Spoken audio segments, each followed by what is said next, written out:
need a countdown. I don't know what I'm doing. 5, 4, 3, 2, and 1, 2, okay, we assembled our crew. Everyone wants to be in here with the great Miss Ali, who's back on our screen here. Miss Ali, welcome to the after show. We appreciate you sticking around for this. So you can set the conversation up here. I thought we had a good conversation on air. My question is, do you feel like you said everything you wanted to say about this notion that black women... Well, I think... Go ahead. We're ready. We hear you. Go ahead. Well, I think at the bottom of all of this issue is the fact that we want to compete as black women. But Miss Ali, let me interrupt you. But don't all women do that? Yeah. Don't women just generally are very competitive with one another, right? Word. Well, not in the way that we are, because we're looking for an identity. Oh no. Oh! Is that a sound like? No. Okay, well, I get what she's saying. So Vanessa, you get what she's saying? Yeah, she's saying that we're looking for this identity, and for so many years that was true. That the only face you saw in a magazine was a white woman with blue hair, blue eyes, and blonde hair. That was so true for so long. But now you've got different ideas of beauty. Array of beauty. I was just talking to you earlier about the fact that Lupita was named like most beautiful or something on a magazine today. A magazine came out with Kerry Washington with no makeup on her face at all. Like, we're seeing different faces, and I mean, natural hair is really big now.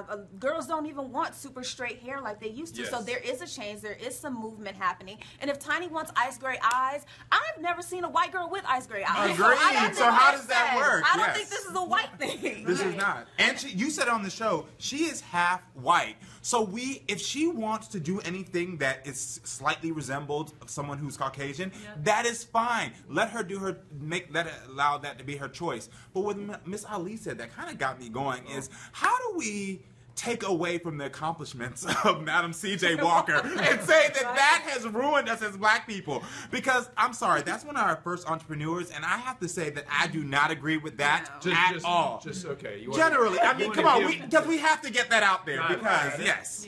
I just felt bad reading a lot of the comments to Tiny. I felt really bad, because if that's what's making her happy, even if she's doing it because of some low self-esteem, I'm not saying that's the case, but even if she is, how do you think it makes her feel when she reads everybody ripping her apart? But I don't like that. I've talked to her about the differences between black women and white women, and she gets angry because she loves to change her hair color. And she said, if I do it, I'm called ghetto, or I'm too old for this. But, you know, my white counterparts, if they want to do blonde hair, blue hair, green hair, purple hair, they're called funky and cool. So for Judy and I, from the mental health perspective and just the general impact on women, we're concerned about the way media affects and is consumed by women generally. And that's the bigger conversation here. That is a bigger conversation. That has nothing to do with ethnicity. Right. Everybody is susceptible to that. The more media you consume, the more you're going to have low self-esteem, low life satisfaction, and higher risk for eating disorders, body dysmorphic disorder, trichotillomania, all kinds of stuff. Absolutely. Don't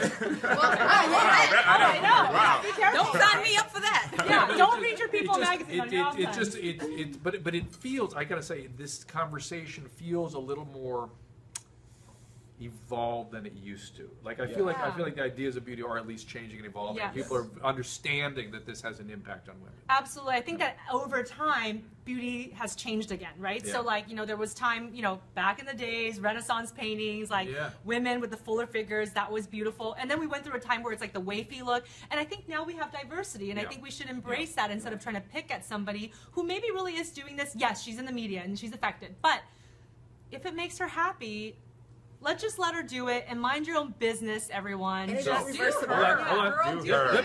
it might be dangerous. And it's a little dangerous. It's like, did she go to an extreme for beauty to risk her vision? And she might have. And that's crazy. All right. What do you guys think? Did Tiny change her eye color from her pressure from the media, or did she just want ice gray eyes? And did she go too far with this? Did she go too far to express herself? I'm getting ice gray eyes next week. That's all Okay. I'm saying. Better work. Better work. Bye.